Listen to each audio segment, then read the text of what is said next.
Shabbat Shalom, and welcome once again to a few quality moments around the Shabbat table with the Rabbi's son. Thank you for joining me today and letting me have a chance to participate with you on this veneration of the Sabbath day, the seventh day of creation, the time of rest, the time of delight, the time of exploration of potential and possibilities, a time for rejoicing and celebrating with one another independently, the time for lifting our eyes and our hearts above the problems and concerns of the mortal world that will be gone tomorrow, changed into a different form, morphing into something else tomorrow, and think instead about that which is eternal, that which is true, that which is going to be the redemption of all mankind and all life. Thank you for joining me, letting me know where you are and what your prayer requests or your concerns or your questions about the Torah or about life might be. This is a time we spend together each week, about an hour or so, that we get a chance to talk about some beautiful things, to take our eyes and lift them up to the heavenly realms and look into the chambers and courts of the King and look toward his magnificent beauty and be drawn into his presence and be drawn into his wisdom, be drawn into his hayeh, his life. Well, welcome again, and may you enjoy this time in Leviticus chapter 19, verse 1 through chapter 20, verse 27. Two chapters in great contrast to one another. Chapter 19 is called, what I call at least, the love chapter of Torah.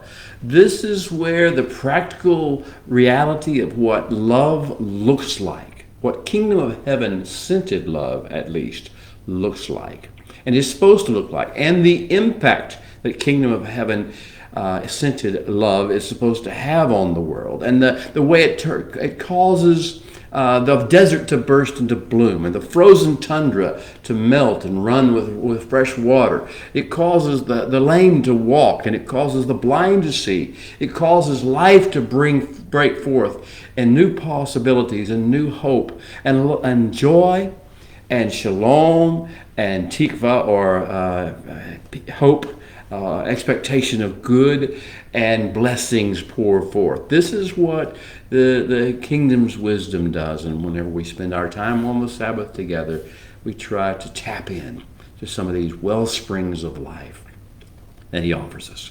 Today is the vision of the contrast. The contrast is chapter 19 is the love chapter, what it could be, what our world could be like, what we could be like, the impact we could have, are supposed to have, are called and redeemed and empowered to have.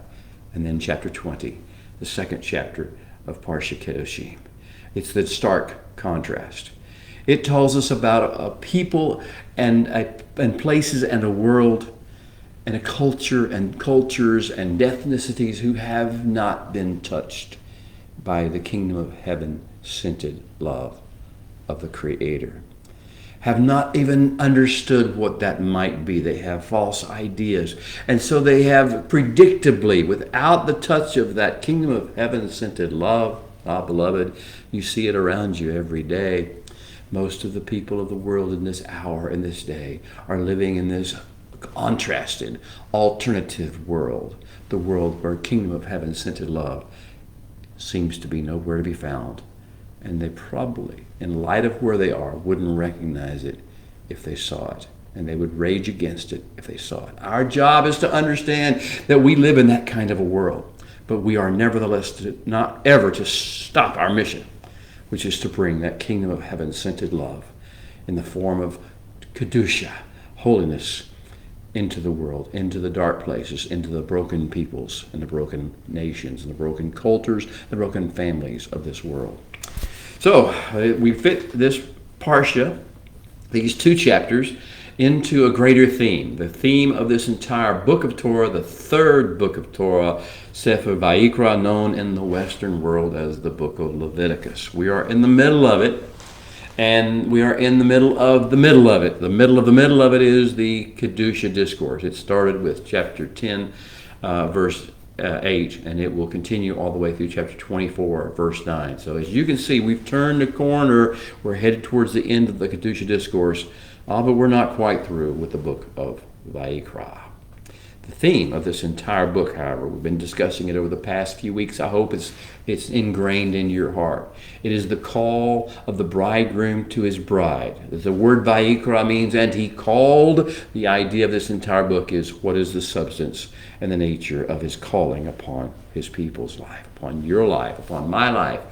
What is the call of the bridegroom to his bride people? And today, the first verse of chapter 19 reiterates it in maybe the most beautiful form yet. In English, we read it, be holy. The Holy One says, the Creator of the universe says, be holy as I am holy. In Hebrew, be Kedoshim, be traffickers in the Kedusha energy of the heavenly courts. And do that as to the extent and because I am, he says, I am Kadosh. I am the ultimate source, the world's only hope of Kedusha, of kingdom of heaven scented holiness and love. That's the theme of the book. So what about this week? In Parsha Kedoshim, in these 2 chapters, the Holy One is going to build upon a foundation that he has been laying in the first 18 chapters. And he's going to add 2 more pivotal chapters of Creator speak, all divine oration, all his words, not Moshe's words, not the law of Moses. This is going to be 2 chapters chock full. Every line is the words of the living God. He's going to put these 2 pivotal chapters on a foundation. We'll talk about what that foundation is for a second, but I want to get to what its substance of these 2 pivotal chapters is. These 2 chapters, beloved, well, it's an honor to teach them to you. It's an honor to discuss them with you. It's an honor to be able to read them over and over again each year as we go through this study. This is a highlight reel of the Torah. So these 2 chapters constitute the pulsing heart of the Kedusha discourse and the book of Leviticus in general. And the pulsing heart and message of the Emmanuel era, the time of God with us. What it looks like if God is with us. What will be the result and the effect, the impact upon the world if God is truly with us and if we are truly with him. This is the pulsing heart of what that will look like. And it's the ground zero for what Yeshua will refer to as the weightier things of Torah. You've heard the phrase if you've been around teachings of Messiah. The weightier things of Torah. It's also in the rabbinical writings for that matter. The whole concept is there are parts of the Torah that have dynamite power above and beyond even the rest of it. All of Torah is powerful. All of the Creator speak is world-changing, atmosphere-shifting. Oh, but there are certain places, the weightier things of Torah. In the sections that are the weightier things of Torah, we see the ultimate power of the words of the living God. And we're right in the middle of that. This is chapters 19 and 20 of Vayikra, and it begins with the love chapter. We need to lay the foundation. I've mentioned foundations upon which these 2 chapters will be built. These contrasting views of kingdom of heaven scented love and its impact upon society, and the other contrasting view, the battlefield of humanity, where most people don't even know what kingdom of heaven scented love is or looks like, or ever tasted it or seen it, and therefore they live their lives in such ways that they are a curse and a cancer upon the earth. They don't have to be, but that's the way they live their lives. So this is the contrast. The foundation we're building upon for this contrast is that last week in Parsha Acharimot, chapters 16, 17, 18 of Leviticus. And last week in Parsha Acharimot, we learned interface protocols. How it is that heaven touches earth, and not just touches earth like a one-time touch, but opens a line of communion and conversation and communication and interflow back and forth between heaven and earth. How does this interface take place? We talked about the Day of Atonement, as it's called in the English world, the Yom Kippur, the idea of what kind of kippur we need to have, but to be the rakia, the boundary, the border, the interface protocol between the heavens and the earth. A permanent interface protocol, Yom Kippurim. We talked about so many things last week. But it was the idea of laying this foundation for the fact that we're now connected. The interface has taken place. Heaven is flowing usward, And we are in a process of either receiving it or rejecting what heaven releases into us. So we have learned about approaching the Holy One and interfacing with him through the kippur, through the covering of the life force of the human of this earth, which is the life is in the blood. We've learned about approaching and interfacing with the Holy One and doing it reverently, with honorably, knowing that there's high stakes involved for us, our families, and for our world and our age. So we learn how to approach and interface with the Holy One reverently and follow his King's Court's protocols. That's what our lessons were about. All this whole chapter, also a book actually of Vayikra, is about learning the King's Court's protocols so that we can interface effectively and we can receive from him and carry, become stewards of, and be releasers of, and those who bring forth in the world his 5K gifts. We talked about the 5K gifts last week, and it's my phraseology. You won't find it in any books or any sermon from seminary. The 5K gifts, I just take the phrase from the fact that all of them have a K sounding in the Hebrew. The first 5K gift is, and the evidence of the kingdom is Chai, life. We are about life, not about death. If we have the interface, we don't shout death to so and so. We don't want death to anyone. We have no hunger for death. We have no longer to kill. We have a hunger to bring life and bring it more abundantly. The messianic Chai. This is a first, and if we are interfacing correctly with the Creator of the universe, if we have this atonement, this Kippurim functioning, and we are now receiving the inflow from heaven, the Kedusha inflow from heaven, the first evidence will be we will become all about life, and promoting life, and protecting life, and providing for the fullness of life.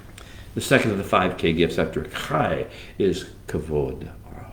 It's called glory in English translations, I believe. But the real issue is not some form of supernatural mist. The idea is it has this weight where we have, the words we have weight. The things we do have weight. And I mean that they don't just get blown away by the wind or they change with every tune of the wind. They have weight to staying power. Kavod, they have this, and they're listened to because they have weight. And they're preserved and paid attention to because they have this kingdom weight. So Kavod, the opposite is it was just meaningless stuff here today, gone tomorrow. Hevel, kind of a process of vanity. It's not that. We're not that. If we're connected to the interface, if we're receiving the 5K gifts, we walk not just in Chai, but also in Kavod, in kingdom, weightiness, and ability to interact effectively with the world. That's the first two 5K gifts. The third 5K gift we talked about last week was Kedusha. It's the center point. It's the push. It's the energy out of which everything comes. It's translated into English as holiness, but holiness is looked at as a noun, as a subject or a state. And in Hebrew, Kedusha is the energy that actually fuels heaven. It emanates from the Creator himself, and his presence draws energy out of everybody else. He's like the ultimate power source, and this energy of heaven comes through the portal of the interface that we have, the blood interface that we have, into us when we're having the seasons of Emmanuel.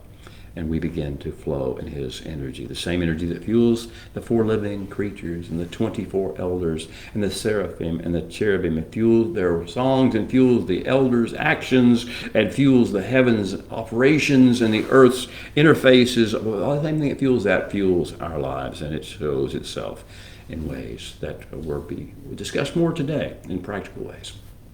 So we have Chai, we have Kavod, we have Kedusha, and we have the fourth of the 5K gifts is Chokmah. We talked about wisdom, the idea of having practical skill and knowledge to approach situations that need a touch, need some guidance, need direction, and actually begin to make things work, to make things better than they were before. Chokmah, wisdom in the Hebraic sense. The opposite of that, of course, is folly, ivelet. And ivelet means that we just do what feels good at the moment, seems like a good idea at the time.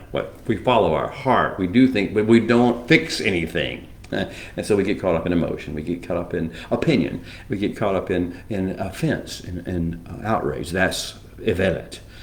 When Chokmah says, no, look at how this can be fixed. What can we do to make this better? And so the fourth of the 5K gifts that we receive through the interface with the Holy One is Chokmah.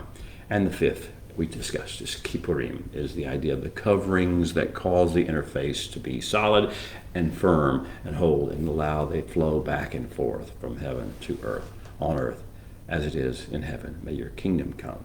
May your will be done. So, Parsha 30. Now we've got the foundation laid. We've got the contrast about to be put out. This is Parsha 30, Kedoshim. And I subtitled this particular Parsha and its messages, Beautiful People, Arise. Beautiful people, beautiful witnesses, arise. Come into the land, the place of stark contrast, and bring with you the kingdom of heaven's scented love. Ah, beloved, it's time that there are some changes made around here. It's time for the Master to put in us, use these interfaces to put into us this Kedusha, this energy that will change the world. The Chokmah, the Chai, the Kippurim, all the things that we can take with us into the world to fix the broken places and the broken people, or at least give them another option. We can't fix them, but we can offer them the option to work with the Holy One and let Him fix them. So it's time for the Master to sort of put us on the potter's wheel. Now that He's got our attention through the other portions of this discourse and this book, now that He's got our attention, it's time for Him to say, step up to the potter's wheel and let Him put us on that potter's wheel and reshape us so that we can become vessels.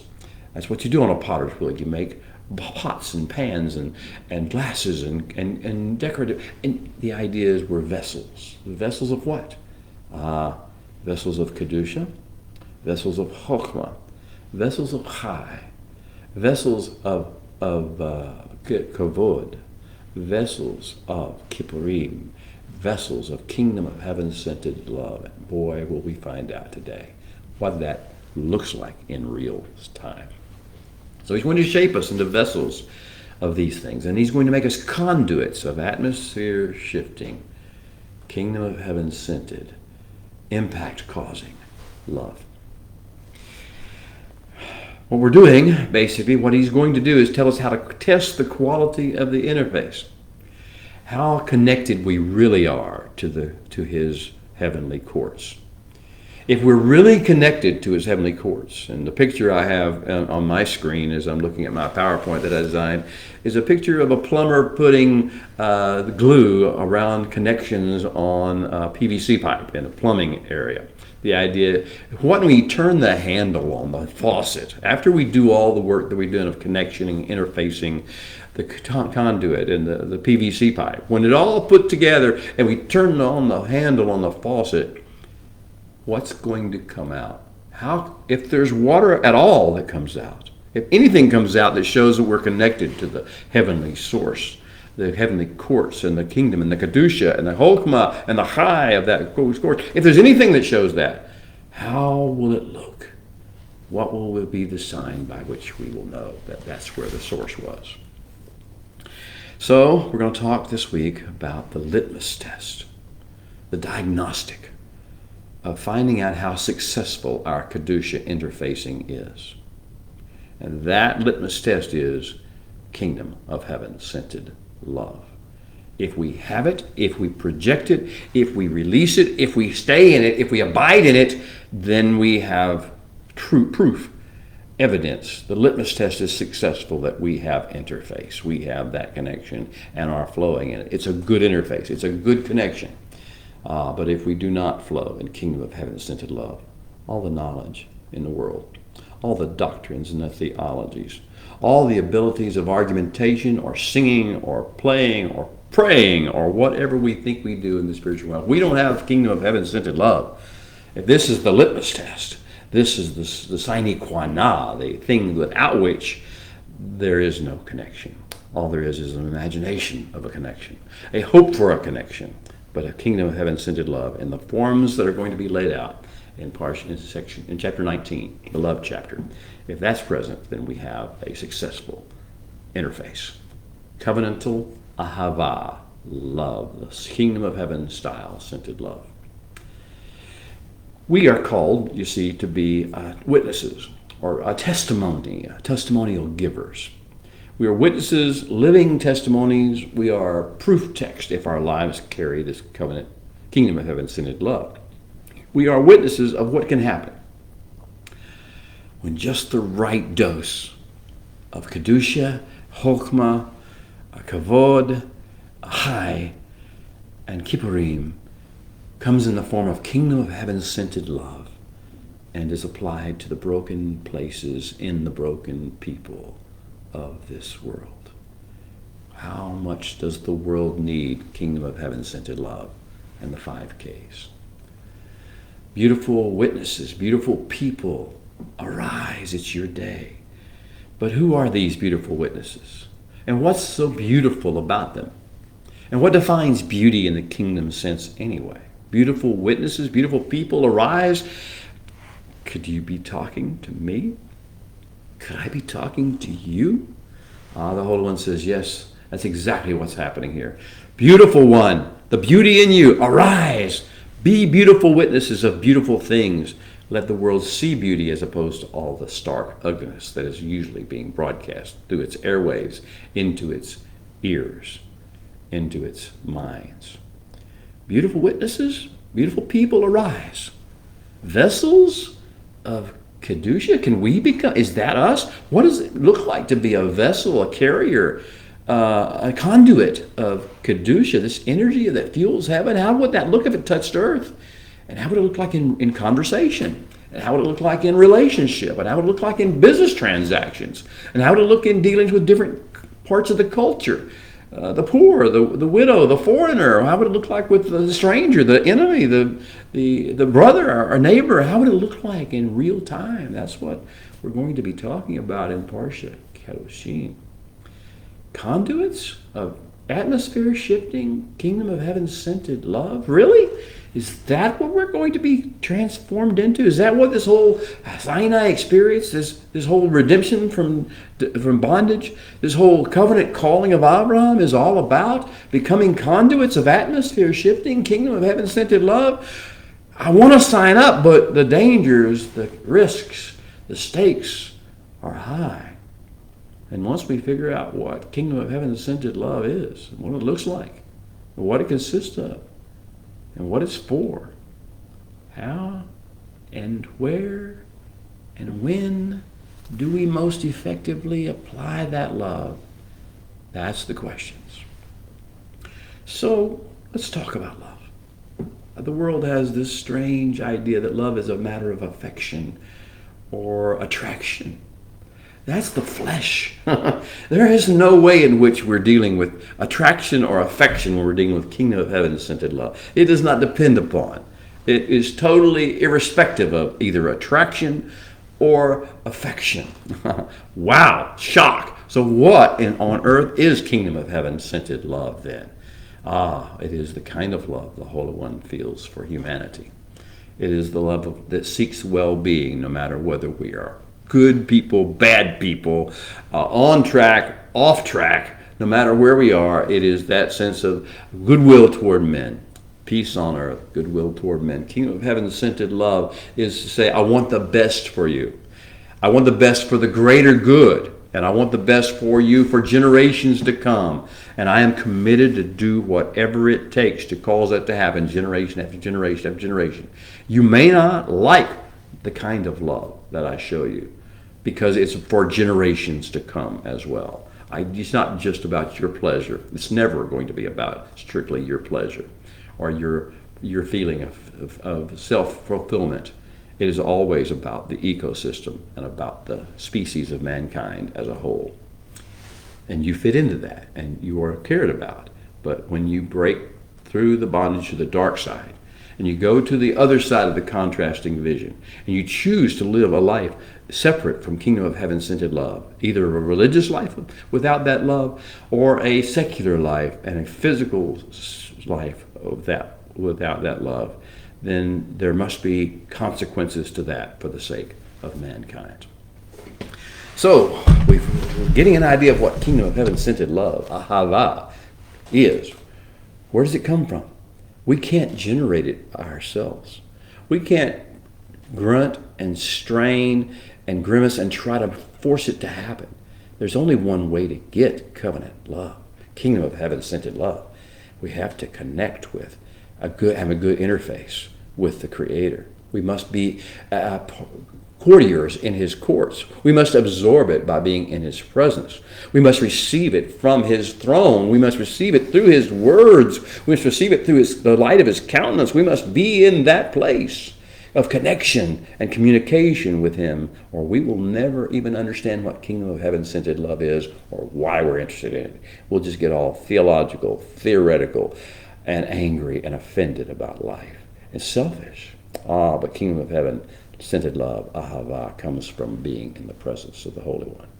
He reveals little aspects of who He is, and the pull of those little things that we see draws us into the fragrance and the place where we can exude and receive and give away kingdom of heaven-scented love. He is the wellspring.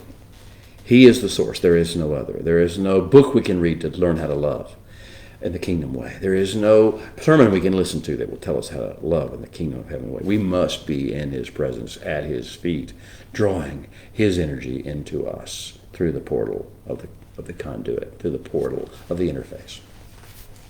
Well, the medium. What medium will we usually receive this? Usually in this day we receive it from His words. His words, the mitzvot, the mishpatim, the commandments as they're read in English, or the judgments, and the hukim, the ordinances, or the laws, or the statutes, the stories, the edu. These are the ways in which we get the Shabbat, the things that are holy, the things that have Kedusha in them. The festivals, these are the things, the Messiah, the Torah, these things carry with them the holiness, and therefore this is the medium through which we can interface through the blood and receive the downflow. Okay, so we'll talk about method. How do we apply? How do we apply this healing balm of the kingdom of heaven-scented love into broken people? We'll talk about method. We'll talk about substance and essence. What does it look like? What does it consist of? We'll talk about priority intended applications and uses. Where is it most priority? Where is it needed most that we should apply this kingdom of heaven-scented love that we're being gifted with in these interactions we have with the Creator? And what is the evidence of its truth, of its reality? How do we tell that it was real? It was not just something we tried to do in our own strength. And then what is the impact in the world? All right, so let's do our call to worship as we get ready to go a little further into our discussions. This is the Baraku, traditionally sung before the readings from the Torah. It is a blessing spoken or sung unto the Creator of the universe Himself, as we acknowledge the precious gift that He has given us of His words, of His Torah. And it is a blessing and a thank you for the gift of the Torah, and a cry out to let us see all He has to say to us. So I'm going to sing it in Hebrew. If you know it, you may sing along. You're welcome to. And if you don't know the Hebrew or don't remember it very well, you can just close your eyes and listen and let this change the atmosphere in your room. May it be so, as it changes the approach and the focus of your heart. Baruch hu Adonai Hamvorak. Baruch Adonai Hamvorak Leolam Vaed. Baruch Ata Adonai Eloheinu Melech HaOlam Asher Bachar Banu Mikol Ha'amin V'natan Lanu Et Torato. Baruch Ata Adonai Noten HaTorah. Amen. May it be. And now may you open our eyes, O Holy One, that we may see wondrous things in your Torah. For we are just strangers here upon the earth. So do not hide your commandments from us. At the very end of last week's Parsha, there was a solemn two-part charge given by the Holy One to us to faithfully maintain these covenant protocols he's been teaching, the interface protocols that he's been discussing, the more excellent way that he's been trying to train us in. A solemn two-part charge to faithfully maintain that. And the way he wants to do this is through these the 5 Ks, the Chai, the Chavod, the Kedusha, the Chokhmah, and the Hipri. And so today in Parsha Kedoshim, we're going to get a little more specific. Opening lines of Parsha Kedoshim from chapter 19, verse 1 and following. It starts out, and I'm going to read in Hebrew, and then I'll give an English translation of phrase by phrase basis as much as I can. V'adaber HaKadosh Baruch Hu el Moshe lemor. And then the Holy One, blessed be He, spoke to Moshe, saying, Daber el kol edut b'nei Israel. Speak now to the entire witness throng of the sons of Israel. Ve'amarte alehem, and say to them, Kedoshim tiheyu, you are to become holy ones, traffickers, vessels in Kedusha. Ki kadosh ani, for I am the source, the wellspring of Kedusha. Well, that will open up a series. The contrast is about to be laid between those who are touched by the kingdom of heaven scented love for the master, the creator himself, and love for fellow man. And we'll talk about the categories of fellow man, and love for the earth and the creation and the way in which he's designed the species to be separate and have their own separate identity, as opposed to mixing things that doesn't need to be mixed. There's so many ways in which he's going to discuss this kingdom of heaven scented love and how we're to walk in it and make it look strong and powerful and kavod, full of impact and energy. Our first covenant responsibility, though, has been spoken. What is the first sign of covenant responsibility? Is that we're in a growth pattern. We're in a progression, a maturation process in Kedusha. Be Kedoshim, be Tiyehu, Kedoshim Tiyehu.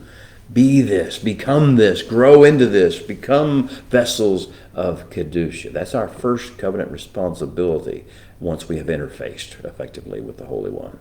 Now we're supposed to draw into us his Kedusha from heaven. That energy flow in us and energize and empower and inspire us. And we have to tune into it as opposed to letting the world just broadcast its negativity to us every single waking moment of the day. So the first covenant responsibility he's going to spell out has already been spelled out. Grow, progress, mature in Kedusha. That's your first job. Number 2, second part is the litmus test for Kedusha, the ways in which we know Kedusha is real, and that's where Kingdom of Heaven scented love comes in. Love for God, love for humanity in its various different categories. The third category we'll talk about in Parsha Kedusha, still in chapter 19, the love chapter, is infusing our stewardship of the land and the planet and the earth with Kedusha. We are now to take that Kedusha and not just change people, deal with the land, to deal with its produce. And all that it's the redemption plan is not just for mankind. It's also a plan for restoration of creation to Edenic fruitfulness, fullness, beauty, and harmony.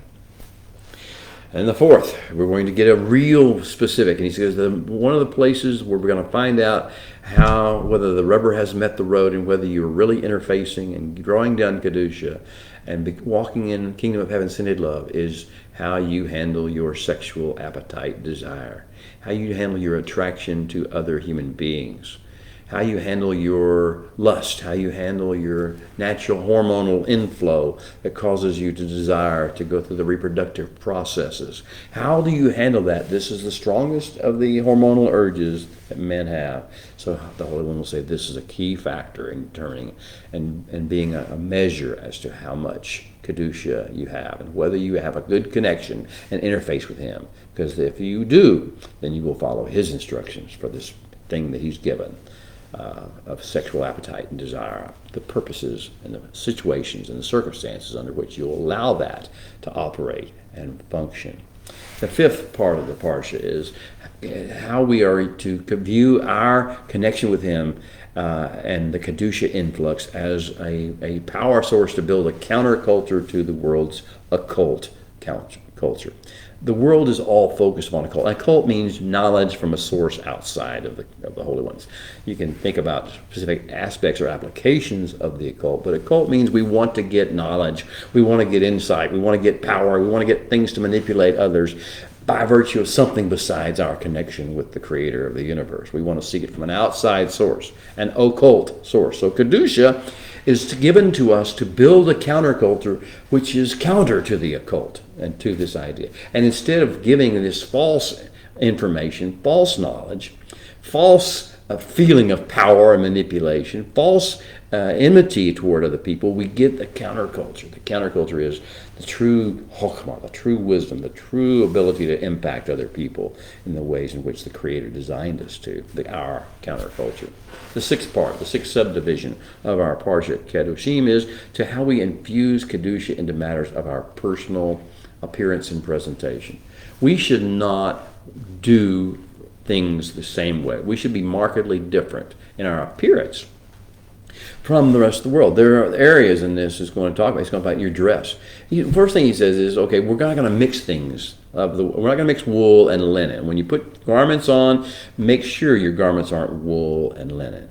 Don't mix genders either. And we're going to see that in another part of Torah. Don't mix the clothing of one gender and put it on another person. That's of a different gender. Don't mix up what the Holy One has designed to be separate and unique. So infusing Kedusha into matters of personal presentation. It's not just appearance, not just dress, though. It's also our way we wear our hair. Our hair is a symbol of our dedication to the Holy One. It would be our glory or our beauty, usually to the world, especially for the woman. But the idea is we will surrender the ability to influence others with our beauty, the things that make us beautiful or make us attractive, or cover us to him, to the Holy One, and we'll do things his way. So there are rules, there are things he gives us about tests of surrender of the hair, the beard, particularly with men, it's the beard, and with the trimming of the corners of the hair, of the head, of the sides of the head. And so we have this issue. The third issue is what will we do? Oh, and then our skin. This gets people in trouble because the Holy One says, you're to be different. You're to be different. And so don't pierce yourself the way they do. Don't cut yourself voluntarily the way they do. Don't make those cuts, and don't put ink or foreign substances into your body to make signs on your body, make tattoos on your body. These are things that are dedication, symbols of dedication. It's not these things are not designed to send you to hell if you do them. They're designed to mark you and set you apart that you don't do these things. That's what the world does and tells you is normal. The seventh subdivision of Parsha Kedoshim is how to steward and take good care of and honor the holiness protocols, the Kedusha portals, I should say, the Kedusha portals. What are the Kedusha portals? The Sabbath, the holy place, the Mikdash, the place where holiness dwells, the Torah, the Messiah. These are the holiness portals. Tehillah, prayer, where we are in constant communion with him and listening to what he has to say. These are the holiness portals, learning how to do that. And then the eighth and final portion of the Parsha Kedoshim is learning the ugliness, seeing the contrast, seeing how absolutely dangerous it is to let the world around us and let ourselves flow into anti-Kedusha, that dark, destructive energy that is called abomination, that leads to death, that even in the law of sowing and reaping will eventually lead the person himself to death. These are the subdivisions. But let's go back to the beginning just for a second and ask a question.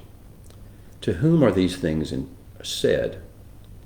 I know that we have been accustomed by virtue of the Latin and the English translations and the the replacement theologies of our world to think that this is all laws of Levites, and so all this is for the Levites and the priests. But the very first words of our Parsha tell us that's not the case, especially with regard to the love chapter in chapter 20. This is all about us. It's not addressed to Aaron the priest. It's not addressed to the priest in general. It's not addressed to the Levites. Some portions of this book have been, but these are not. These are addressed to us. Kedoshim begins with the Holy One calling to his Adat. Kol Adat B'nai Israel, or El Kol Adat Israel. What is an Adat? Why is he calling us this? He's not calling us a bunch of priests. He's not calling us a bunch of Levites. He's not calling us a bunch of redeemed souls. He's calling us an Adat. What is an Adat? Well, the Hebrew meaning is witness throng. We are his throng of witness. We are his evidence. We are his documents. We are the proof of his kingdom coming to earth. The verb root, ed, is from Adat. We get Adat. And we get it turned into noun form. But the verb means to recite a story repeatedly, consistently, and credibly. To recite a story, to tell a tale, to tell a story, sing a song repeatedly with consistency, with credibility. This is the idea of being an aid, of aiding, of being a witness. And we are called to be a witness throng, a group of people who recites the same story and does so repeatedly and testifies to it with consistency and credibility, and whose behaviors back up what he has said, what they have said. This is an adut. This is who we are. Wow, that's an interesting thing. He's addressed to all of us. El Kol Ha Edat Israel. Speak to Kol Ha Edat Israel, it says. And that's what he's doing. Where have we heard this before? Where has Kol Ha-edat Israel? What is our connection? We should remember there's the Messianic interpretation. It says Torah is always more than what you see on the surface. It is true on the surface. It is real on the surface. It is eternal on the surface. But when you see it, you should remember, where have I heard this before? Or where will I hear this again? Well, let's talk about the first entrance we've ever heard this Kol Ha-edat Israel. Us being called an edat, a witness throng. It's found in Exodus 12:3, a very significant portion. When he's talking to us about what's going to happen, he says, speak to Kol, he tells Moshe, speak to Kol Ha-edat Israel, this witness throng of Israel, saying, on the 10th of this moon cycle, he's talking about the first moon cycle, Aviv, on the 10th of this moon cycle in Egypt, every man is to take for himself a lamb, according to the house of his father, a lamb for a household. To whom does this apply? Every man, every household. You see, what is the significance of this being our first reference to an adat, being called an adat? What were we doing that made us an adat, that made us witness throng, that testifies as to what our witness is all about? Well, this was our point of radical departure. When he said to take a lamb from every household for his father, a lamb for his household, and put the blood on the doorpost, we were declaring our independence, a point of radical departure from the ways of the Egyptians, from the other nations that we lived in. A declaration of no turning back. We are going out there. We're putting it out there. We're coming out, and this was a no turning back moment, and so it is. We are to testify of our no turning back approach to life. This was the time in Exodus 12:3 when we chose for the first time to diverge from kowtowing to and following the ways of the Egyptians. And we declared and we assumed our true identity as sons and daughters of the covenant of Abraham, Yitzhak, and Yaakov, as servants of the God of Abraham, Yitzhak, and Yaakov, as his representatives and ambassadors upon the earth. This, of course, is where our deliverance narrative radically took off. And so it will be for us when we commit ourselves to be his witnesses. As Yeshua called us his witnesses. As Isaiah said, the prophet Isaiah said, you are all my witnesses. This is the idea. We are his witnesses. So what are we witnessing? What are we testifying of? What is the essential attributes of our persona as witnesses? Well, we have three basic things. First is a Hebrew word yirat, fear, reverent fear. Show reverence. Show a knowledge of understanding the power and the majesty and the worthiness of the Creator and of the things that He says are valuable. Yirat, the first signature manifestation of our witness persona, the nation of witnesses, witness throng persona, is that we share yirat. We have the fear of the Holy One, and the reverence for everything He says is valuable. And that is to offset the human yetzirah, the tendency toward toward selfishness, toward just doing what we want because we're more important. We're making ourselves God. That's yetzirah, and that's what it does. Well, the idea, yirat is our first signature manifestation. Do we fear God? Not do you fear death. Not do you fear government. Not do you fear war. Not do you fear pain. Not do you fear rejection. Not do you fear betrayal. But do you fear the Holy One? Do you reverently fear Him? And do you reverently value what He says is valuable? The second of the signature manifestations is tiferet. That's the Hebrew word. In English, we translate it as beauty. As beauty arise, beautiful people arise, beautiful witnesses arise. Now, what is this thing called beauty that we're talking about? Tiferet. Well, it comes from the word which means to shine, to cause to shine, to be adorned in such a way that you immediately draw attention. It's not your natural physical features of beauty that you're trying to show off. It's not the neckline that you use or the hairstyle that you put on. It is the adornment of Kedusha, of Kippurim, of Chai, of the 5K gifts. If you carry these 5K gifts, this is kingdom beauty. And when you begin to dispense them as and when and to the extent He gives you the authority and the command to do so, that is beauty. And it offsets the ugliness of Ra, Shekat, and Hamas, of evil, self-narcissism, and of Shekat, of corruption, and of Hamas, which is violence or cruelty. The beauty, the carrying of these 5K gifts, the adornment with them, the Holy One causing us to shine through these connections through the interface. This is how we carry beauty. We become witnesses that carry beauty. And the third, after yirat and after tiferet, there is ahava. This is the kingdom of heaven-centered love. Humble, self-sacrificial love to offset the narcissism and self-absorption of man. All right, so I'm going to go on into some of these things here.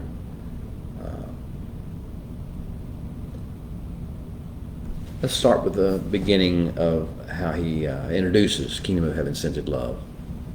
He says there are two initial evidences of the functional interface. These are like the initial evidence. These are the proof text. Before we get to the deeper things, this has to show up first. When you turn on the water faucet, after you've made the plumbing connections to try to get this interface going, this is what the first thing that will come out. And the first thing he says will come out will be actually twofold. One is ish imo ve'aviv tira'u. A man will revere, will fear his mother and his father, or his matriarchs and his patriarchs. A man will honor and give reverence to that which the Holy One says is important to you.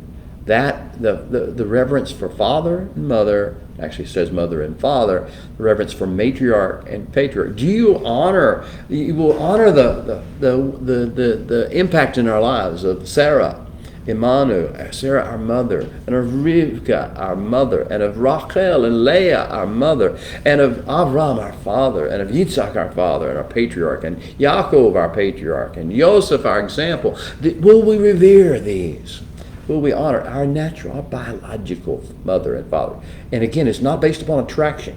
It's not based upon affection. Will we revere them? We've earlier said, will you honor them? That was the fifth commandment, as it's called, from the Aseret HaDibrot back in Exodus 20. It was honor your father and your mother, that your days may be long upon the land.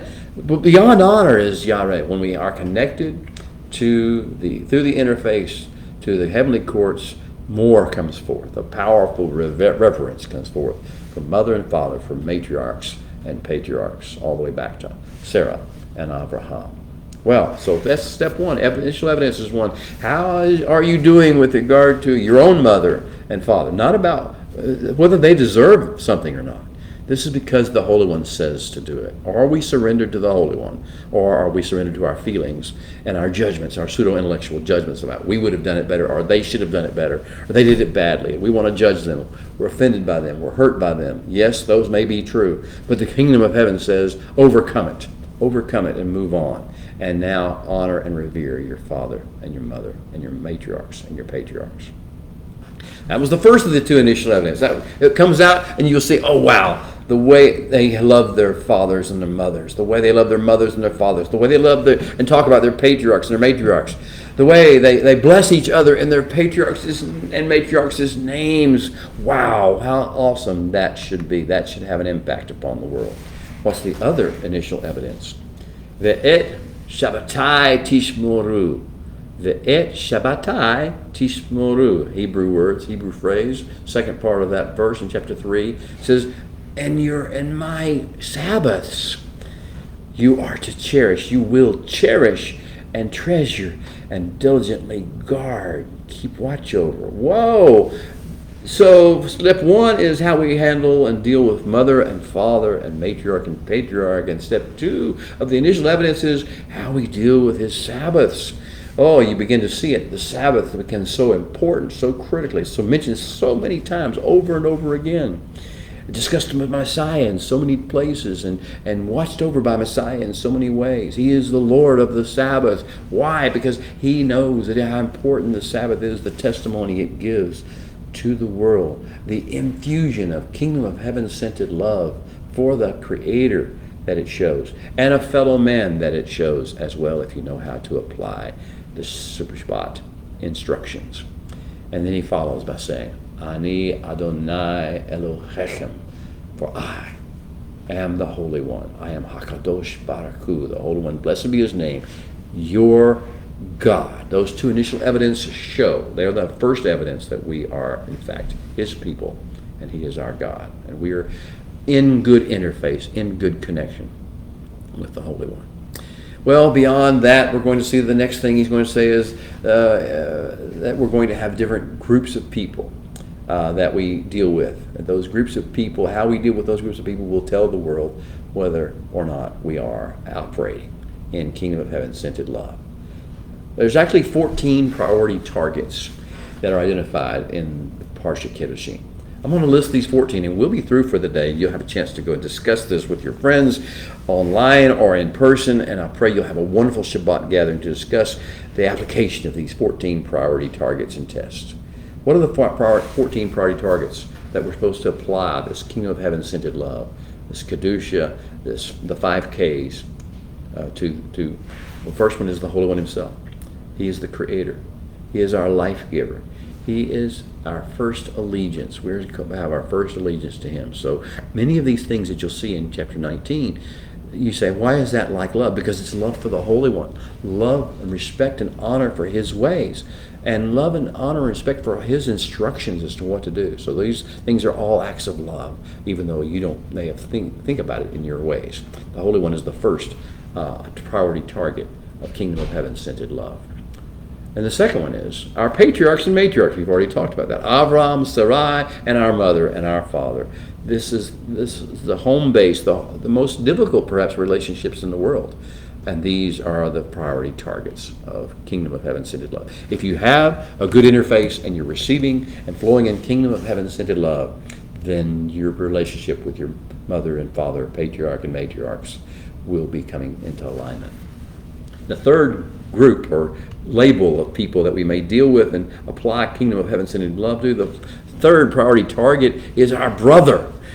We should be conjuring up in our mind Cain and Hevel and Joseph and his brothers, and there's so many different stories, Yishmael and Yitzhak and Yaakov and Esau, and how this is a problematic thing with our brother, and it means anyone in our household of the same generation.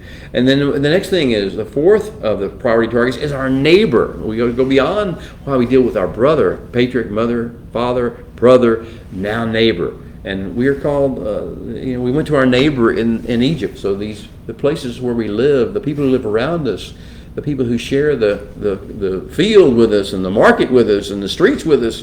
These are our neighbor. And then the fifth of the priority targets is the blind. We think about, where have we seen a blind man in Torah? Yitzhak, in the days that he gave his blessing. And the deaf. And Esau, that's the same story of the blessing. Esau could not hear what was going on. He'd made himself deaf with regard to what was really going on in his father's household. And so he's the blind, the deaf, the sixth, the seventh is the poor, those who are distressed, the poor. We are supposed to, our priority targets of the kingdom of heaven scented love includes the poor. Matter of fact, they're right at the center of the whole package, the poor. And then the eighth priority target is the foreigner, the alien, the stranger. Think of Abraham and how he lived among strangers in the land of the Hittites.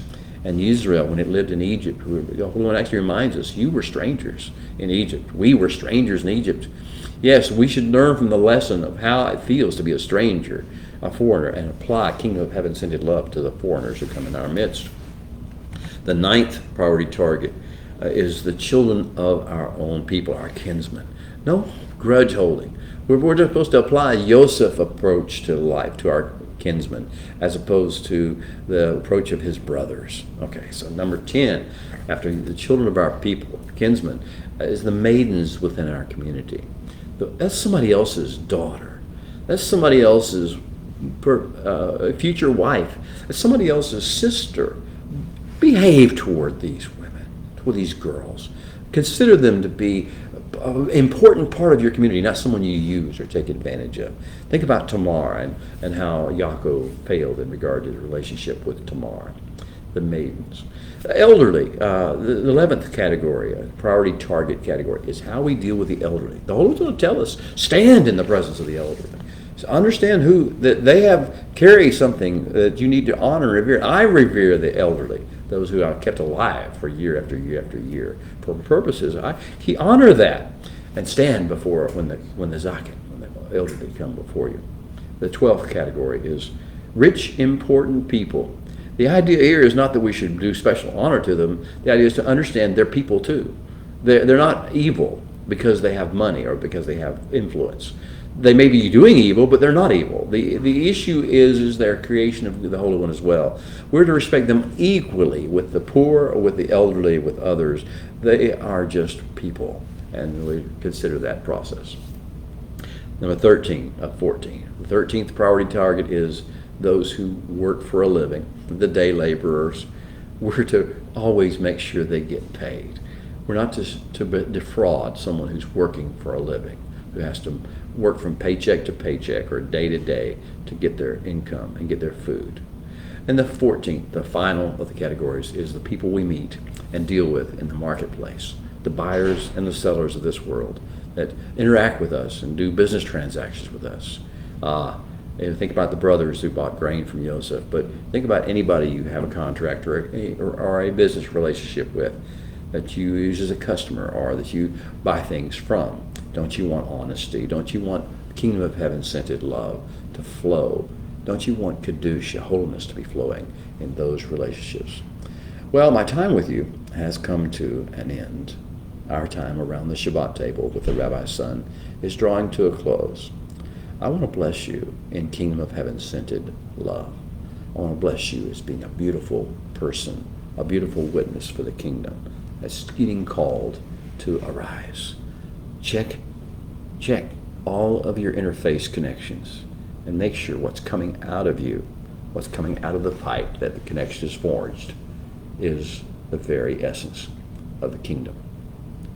Shabbat Shalom. See you next week.